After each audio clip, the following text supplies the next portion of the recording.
오늘도 여러분의 모든 인생에도 이 말씀이 그대로 성취되어져 간다는 것을 믿고 살아가실 수 있기를 축복합니다.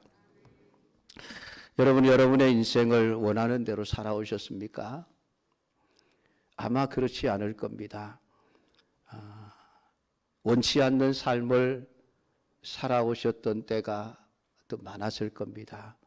우리가 원하기는 항상 좋은 일들만 있고 기쁜 일들만 있고 모든 일들이 다 잘 되기만을 바라고 계획을 세우고 열심히 살아가지만은 지나고 보면 우리의 삶 속에 내가 원하지 않았던 불행과 슬픔과 아픔과 눈물과 고통이 있었던 때가 참 많았구나 하는 것을 돌아보게 되어집니다.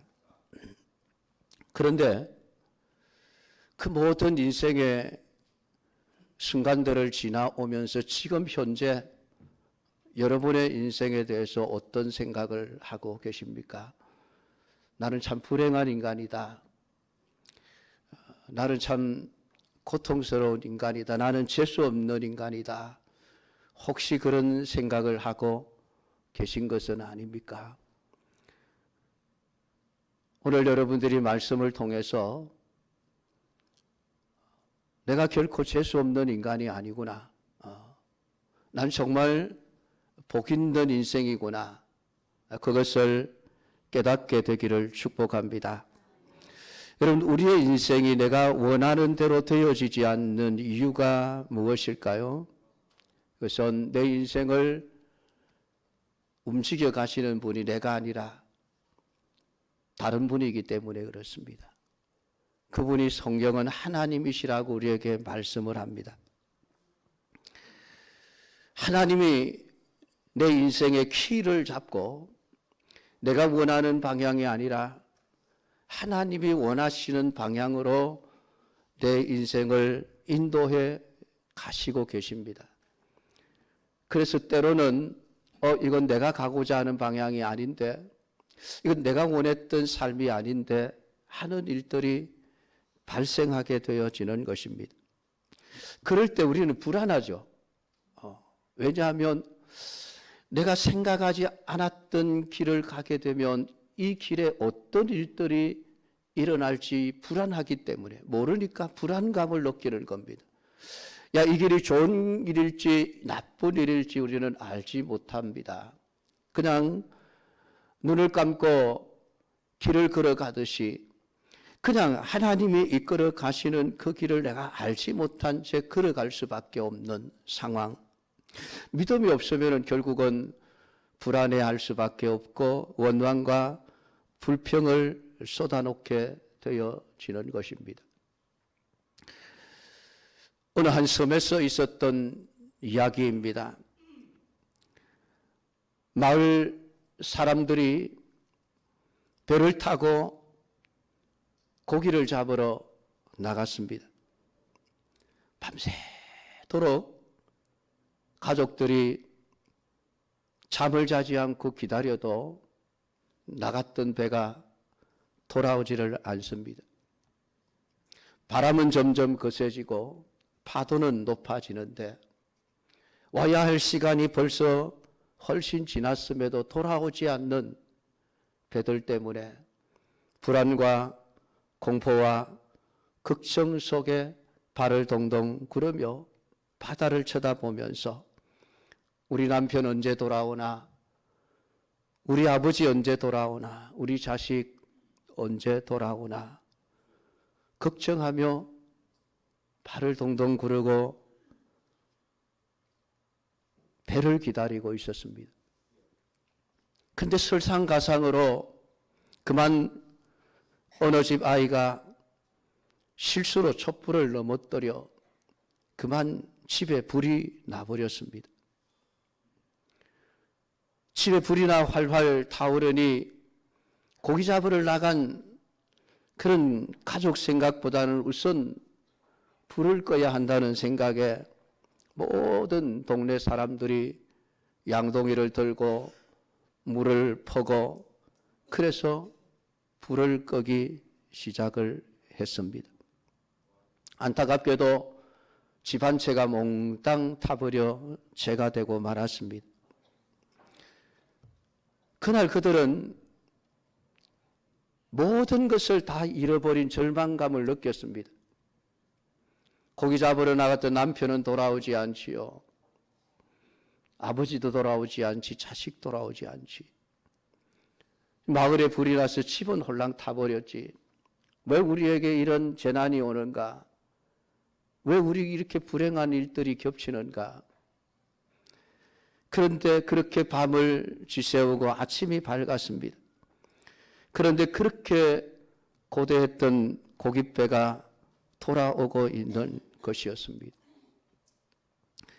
그들이 돌아와서 하는 이야기가 더 놀랍습니다. 태풍이 일어나 배가 침몰할 것 같고 칠흑 같은 어둠 속에서 도대체 길이 어딘지 길을 찾지 못해서 이리저리 방황하고 있었던 그 순간에 갑자기 불빛이 보이기를 시작하는 것이었습니다. 그 불빛을 보고 나서야 저기가 육지구나 하는 것을 깨닫고 그 불빛을 보고 키를 잡아서 겨우겨우 폭풍을 헤치고 살아 돌아올 수 있었다는 것입니다. 그 불빛이 다른 것이 아니라 어젯밤에 한 소년의 실수로 화재가 발생했던 그 불빛이었습니다. 그 불길이 얼마나 컸으면은 그 먼 바다에서까지 보일 수 있었겠습니까?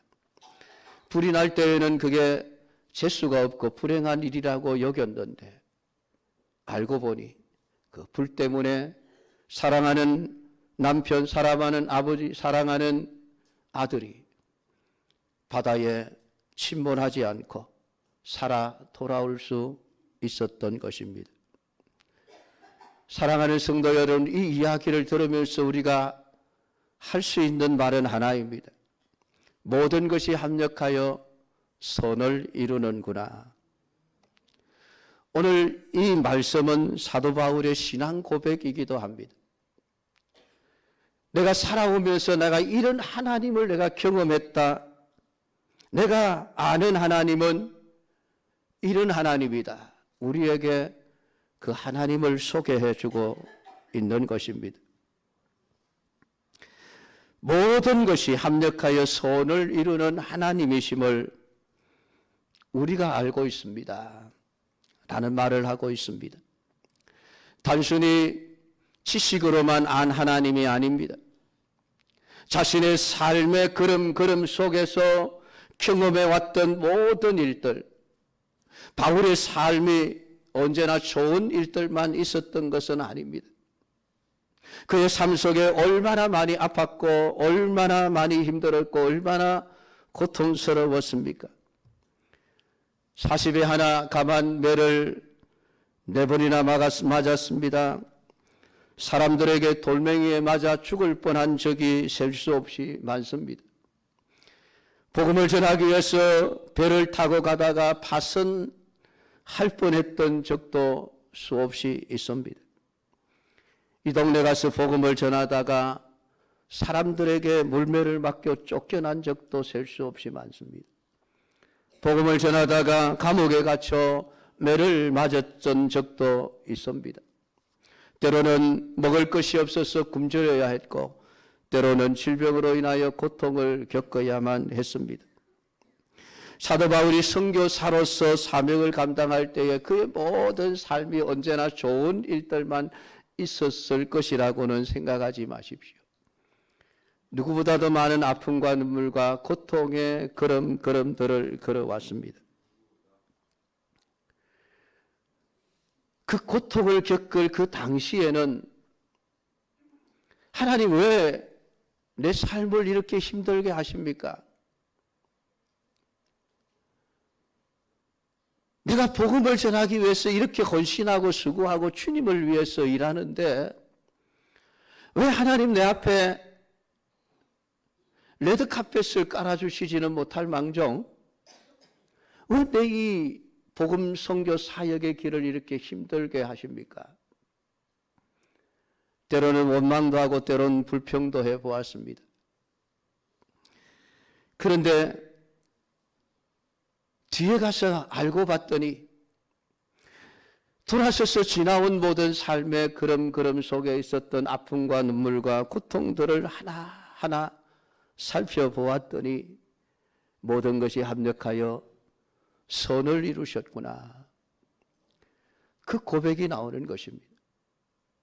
이 로마서는 사도 바울이 3차 선교 사역을 마치고 예루살렘으로 돌아가려고 하는 그 상황 속에서 쓰여진 책입니다. 3차 선교 사역을 마치고 바울은 로마서를 쓸 계획이 전혀 없었습니다. 빨리 돌아가서 네 번째 선교 사역을 내가 떠나야 되겠다. 그때에는 내가 로마를 가야 되겠고 로마를 거쳐서 저 스페인까지 내가 가서 복음을 전해야 되겠다는 위대한 선교 계획을 세워 놓았습니다. 그러니 하루라도 빨리 예루살렘으로 돌아가서 3차 선교 보고 사역을 마치고 그리고 나서 네 번째 선교 사역을 준비해서 또 다른 선교 사역을 시작해야 할 그런 꿈에 부풀어 있었던 것입니다. 그런데 어찌된 일인지 선교 사역을 마치고 예루살렘으로 돌아가는 배를 타려고 했더니 그만 날씨가 갑자기 추워지고 태풍이 일찍 불기 시작을 하면서 뱃길이 다 끊어져 버린 것입니다. 그 추운 겨울 세월 동안에 바울은 고린도에서 발이 묶일 수밖에 없었습니다. 그 고린도에 있는 3개월 동안 사도 바울은 이 로마서를 쓰게 되어집니다. 그러니까 바울의 그 인생의 걸음걸음에서 원치 않았던 잘못된 일들이 발생했습니다. 이런 일들이 일어나면 안 되는데 내가 빨리 예루살렘으로 돌아가야 되는데 그런데 예기치 않은 일기 문제로 뱃길이 끊어지면서 예루살렘으로 돌아갈 수 없어 3개월을 어떻게 보면 헛송 세월을 해야만 했던 것입니다. 근데 그 3개월을 고린도에 묵으면서 내가 왜 지금 여기에 있어야 하지? 여기서 내가 할 수 있는 일이 무엇일까? 기도하는 가운데 사도 바울은 하나님이 주시는 성령의 감동으로 이 로마서를 기록하게 되어진 것입니다. 만약에 그 3개월에 고린도에서 체류할 수밖에 없는 상황이 만들어지지 않았더라고 한다면 어쩌면은 이 위대한 로마서, 기독교의 모든 교리를 담고 있는 이 로마서는 기록이 되지 않았을 수도 있을 것입니다. 그러니까 사도 바울이 그 선교 사역 속에서 겪었던 그 3개월의 원치 않는 시간 지나가고 보니까 하나님은 합력하여 선을 이루셨구나. 그 고백이 여기서 나오는 거예요. 자신의 모든 삶의 경험 속에서 나는 하나님을 압니다. 나는 알고 있습니다. 하나님은 내 모든 삶의 모든 사건들이 합력하여 선을 이루어 가시는 하나님이심을 나는 알고 있습니다. 그리고 믿고 있습니다. 라는 고백입니다. 사랑하는 성도 여러분, 여러분들이 알고 있는 사실 중에 많은 부분들이 사실이 아닐 수도 있다는 것을 여러분 아십니까?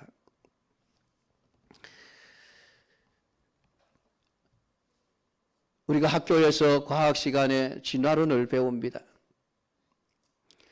그 진화론의 이론들 가운데 많은 이론들이 있습니다. 시조새는 파충류와 조류의 중간 종이다.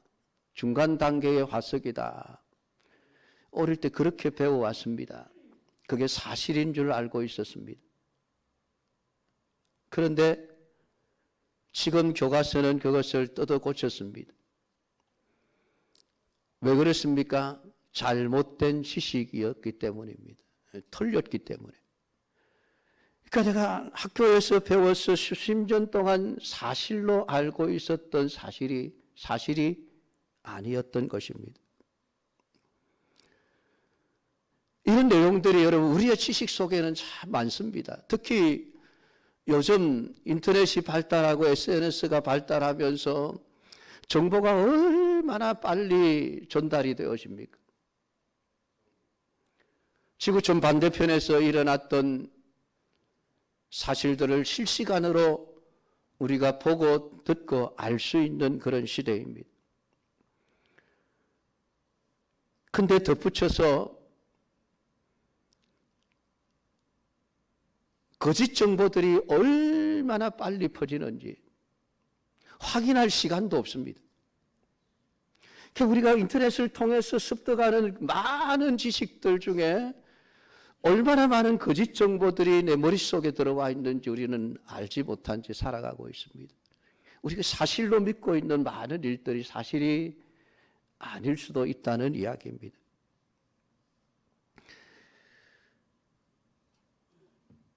근데 지금 바울은 내가 알고 있는 하나님은 진짜입니다. 진짜입니다. 그렇게 우리에게 말하고 있는, 그게 우리가 알거니와라고 하는 이 단어의 원어의 참된 의미입니다. 거짓이 조금도 없습니다. 내가 알기에, 우리가 알기에 하나님은 모든 것이 합력하여 선을 이루는 분이십니다 라는 말씀을 하고 있는 것입니다.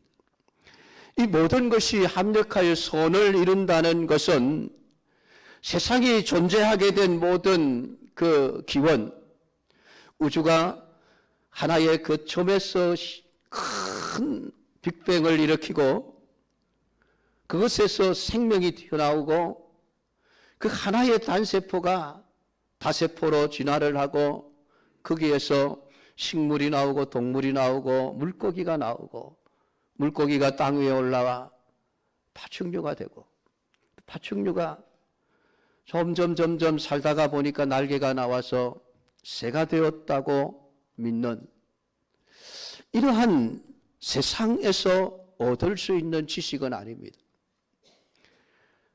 세상의 모든 지식은 우연히 되어져 가고 있다고 믿고 있습니다.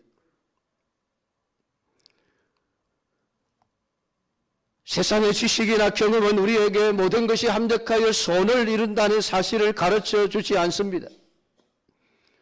세상의 지식은 경험을 많이 하면 할수록 우리를 더 불안하게 만들고 더 절망하게 만드는 경우들이 너무 많습니다. 지금 우리는 초고속 시대를 살아가고 있습니다. 옛날에 소 달구지를 타고 다니고 말을 타고 다니고 걸어 다니던 시대와는 달리 우리는 지금 비행기를 타고 지구촌을 누비며 초고속 열차를 타고 다니고 있습니다. 서울에서 부산까지 걸어서 가려면 몇 달을 걸려야만 했습니다. 근데 지금 우리는 몇 시간이면 가고 있습니다. 몇 달 걸릴 거리를 몇 시간에 가고 나면 나머지 시간 우리가 좀 여유가 있고 자유를 누려야 하지 않습니까? 좀 편해야 되지 않습니까? 근데 이상하게 우리 지금은 더 바빠요. 교통수단을 발달을 했고 모든 것이 참 빠르게 처리되던 그런 시대인데 이상하게 우리의 삶은 더 바빠요. 왜 이렇게 여유가 없는지 모르겠습니다. 그러니까 세상의 인간의 힘으로 만들어내는 모든 것들은 우리에게 참된 평안과 자유함을 주는 것이 아니 우리를 점점 더 속박하는 겁니다. 인터넷이 발달하고 스마트폰이 나오고 삶이 좀 더 편리해질 줄 알았습니다. 그런데요, 더 힘들어요. 그럼 비밀번호는 얼마나 많은지, 기억해야 될 비밀번호가 얼마나 많은지 조금 지나면 잊어버려요. 그러면 또 들어가가지고 비밀번호 또 새로 설정을 하고 또 지나다 보면 자주 안 쓰는 건 또 잊어버리거든요. 금융거래를 한번 하는데도 그냥 옛날 같으면은 통장 들고 가서 그냥 창구에 사람들하고 거래를 하면 정말 간편했거든요. 좀 오고 가는 것은 불편했지만. 근데 그 금융거래 한번 하려면 얼마나 지금 힘든지. 이상하게 기계는 더 발달했는데 문명은 더 좋아졌는데 우리 삶은 더 힘들어지는 것 같아요. 여러분은 그렇지 않습니까?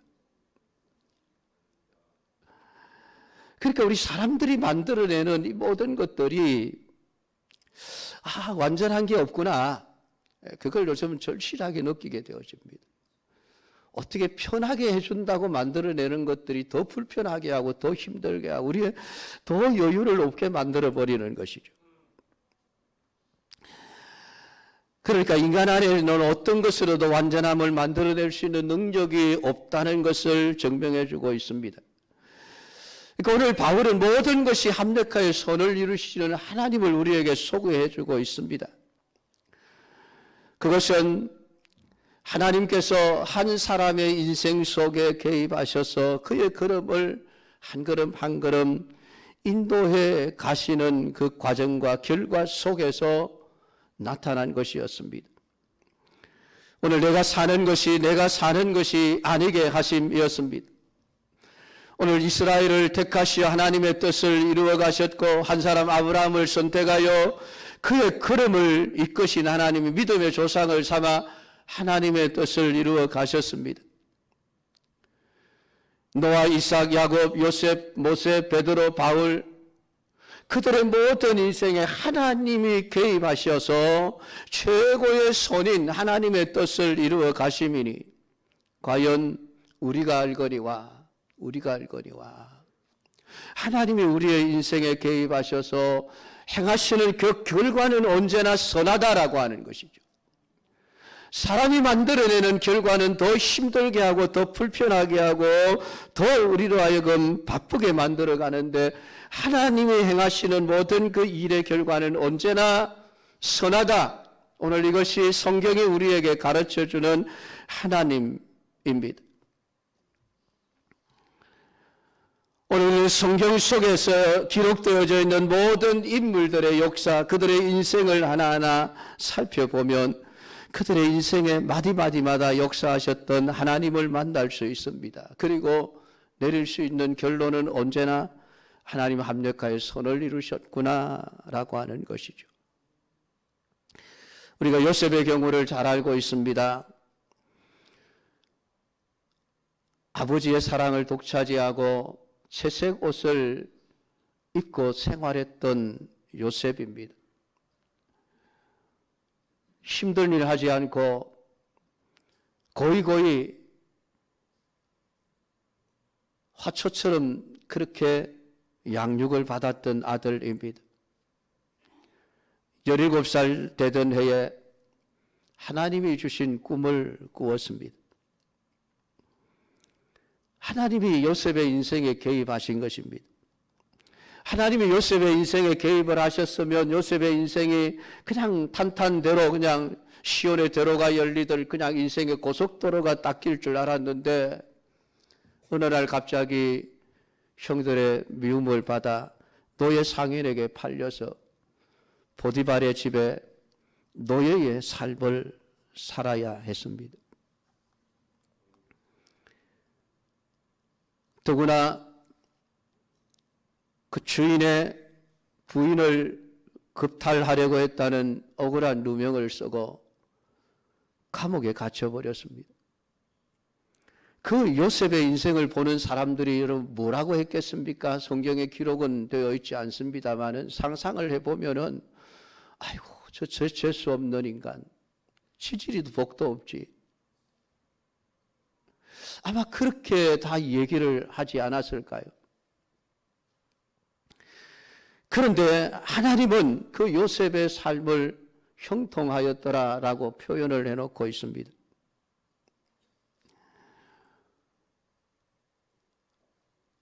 아니 부잣집 도련님이 노예의 삶을 살게 된 것이 어떻게 형통입니까? 억울한 누명을 쓰고 감옥에 갇힌 일이 어떻게 형통입니까? 근데 하나님은 그걸 형통이라고 표현을 합니다. 무슨 의미입니까?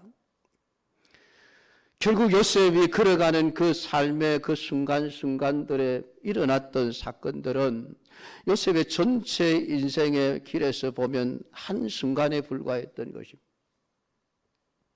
그리고 하나님의 계획과 하나님의 그림, 하나님이 그리시는 요셉의 인생의 마지막 결론은 애굽의 총리 대신이 되어 애굽을 구원할 뿐만이 아니라 하나님이 그리시는 더 큰 하나님의 나라 이스라엘이라고 한 국가를 세우기 위한 한 과정 속에서 야곱의 가족들이 애굽 땅에 내려가 400년을 거기서 사는 것이었습니다. 그 하나님의 선하신 계획 속에 요셉이 노예의 삶을 살고 옥에 갇히고 하는 삶이 그 당시는 힘들고 어려운 삶, 어떻게 보면은 망해버린 삶이라고 말할 수 있습니다만은, 그러나 그 모든 것이 지나고 보면 퍼즐 조각들이 하나하나 맞추어져서 완전한 그림을 하나 이루어내듯이, 그냥 퍼즐 조각 하나를 보면은 이게 도대체 뭔가, 어디에 써 있는 것인가, 그게 그려진 그림들을 보면 이게 도대체 무슨 그림인가 보이지를 않습니다. 쓸모없는 것처럼 보이고 이것 하나쯤 없어져도 괜찮을 것처럼 보이는 조각들입니다. 그런데 그 조각들이 하나하나 맞춰져 가면서 결국은 하나의 완성된 그림을 보면 와, 아름답다라고 말하게 되어지는 것이죠. 이게 모든 일이 합력하여 선을 이룬다는 말씀의 의미가 아니겠습니까? 하나님이 개입하시는 인생의 길, 좋은 일들만 있고 웃을 수 있는 일들만 있는 것은 아닙니다. 모든 성도들의 삶이 그러했습니다.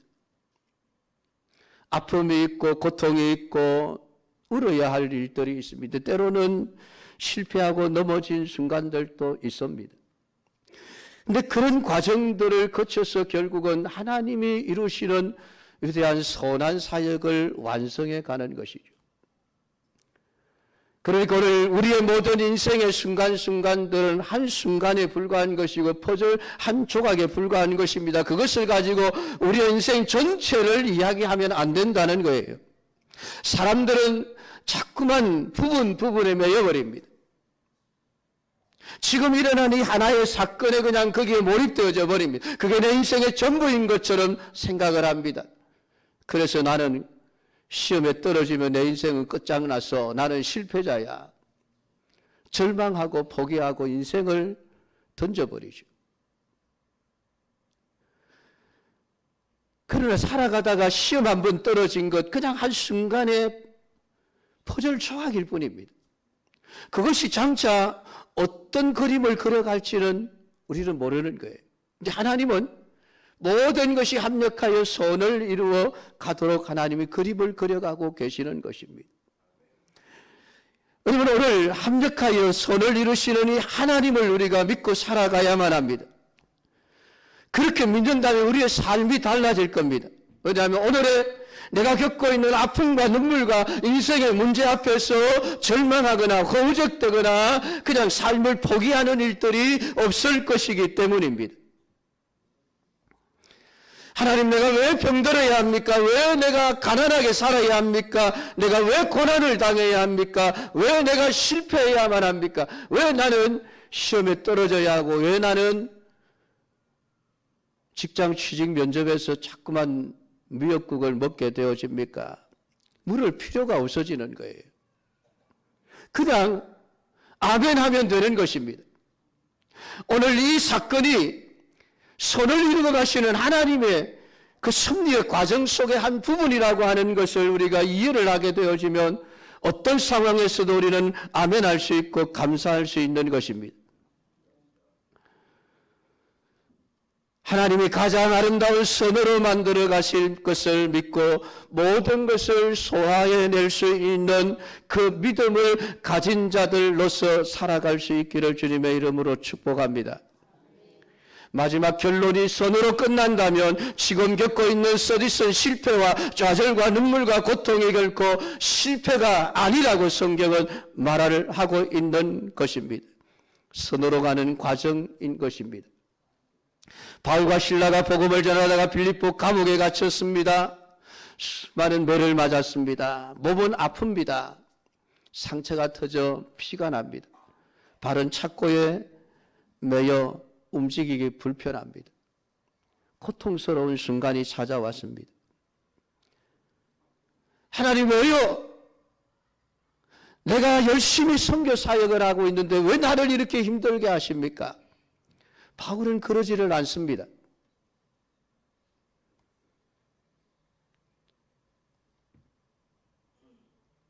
찬송하고 기도했더라. 얼마나 큰 소리로 찬송을 부르고 기도를 했던지 그 감옥 안에 있는 모든 죄수들이 다 들을 수 있었더라고. 그렇게 성경은 기록을 해놓고 있습니다.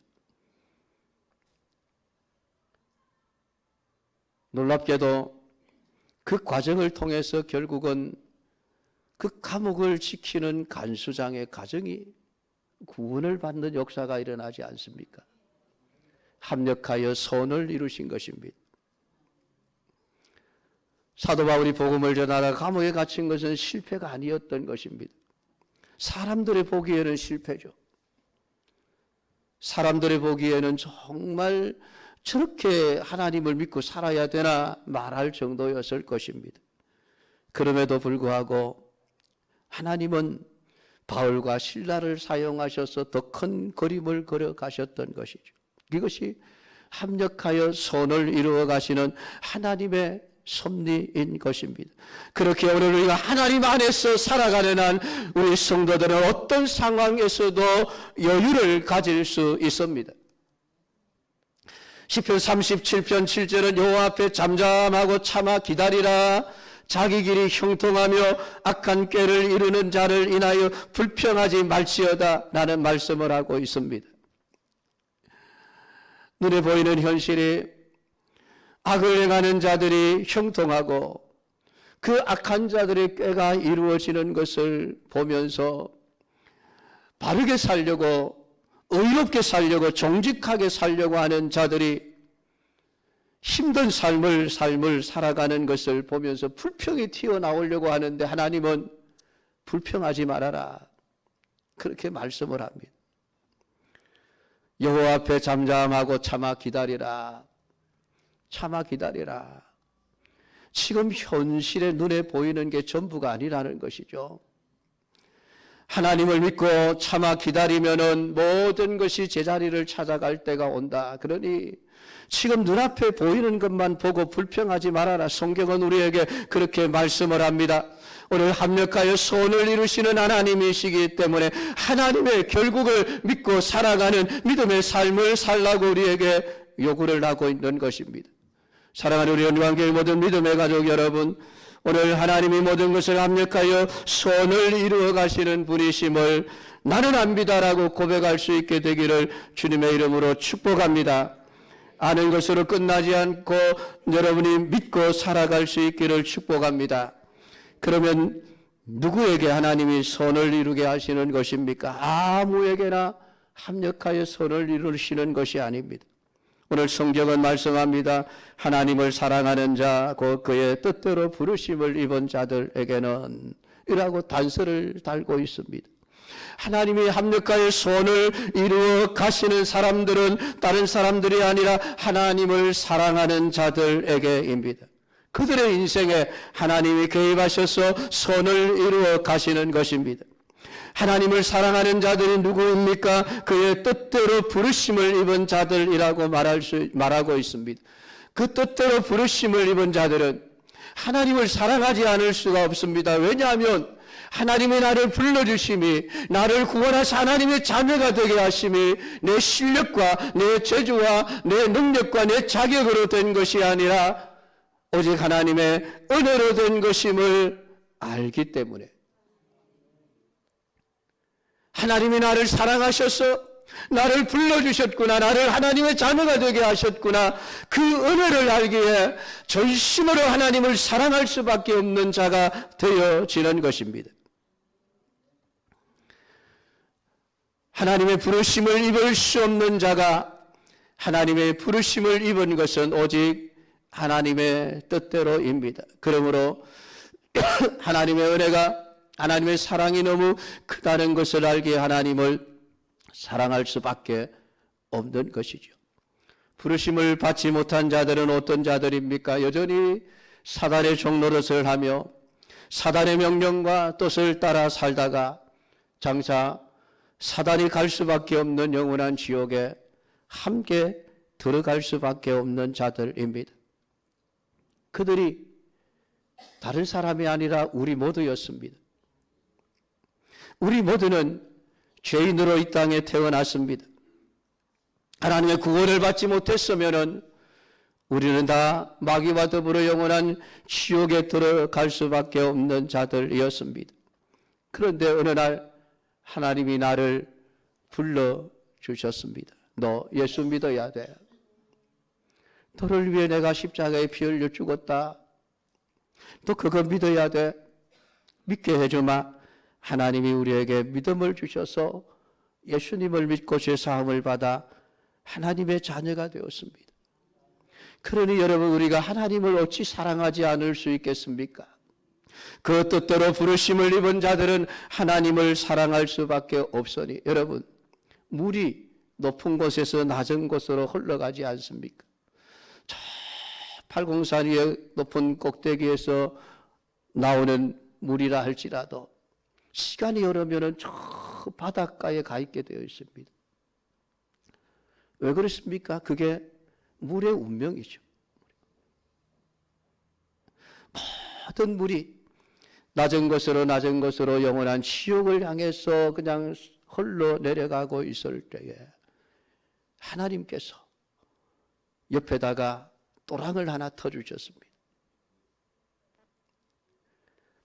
많은 물들은 그냥 밑으로 그냥 내려가는데 하나님이 길을 터주셨는데 그 길을 따라서 내가 옆으로 빠져나온 거예요. 천국 가는 길로. 그게 은혜죠. 그 은혜를 우리가 받은 것이에요. 그러니 우리가 하나님을 사랑할 수밖에 없는 것입니다. 그러니까 하나님이 그를 사랑하실 수 있는 것이죠. 잠언 8장 17절, 나를 사랑하는 자들이 나의 사랑을 입으며 나를 간절히 찾는 자가 나를 만날 것이니라. 오늘 그리스도 밖에 있는 사람들을 위해서 하나님 합력하여 손을 이루는 것이 아닙니다. 저 지옥에 들어갈 사람들을 위해서 합력하여 손을 이루시는 것이 아닙니다. 하나님을 사랑하는 자, 그 뜻대로 부르심을 입은 하나님의 자녀들의 모든 삶에 하나님이 개입하셔서 슬픈 일이나 아픈 일이나 실패나 그 모든 것들이 결국은 손을 이루어가도록 도우시고 역사하시는 그 하나님이 우리의 하나님이시라는 사실을 여러분 깨닫고 믿고 믿음으로 살아갈 수 있기를 주님의 이름으로 축복합니다. 기도하겠습니다.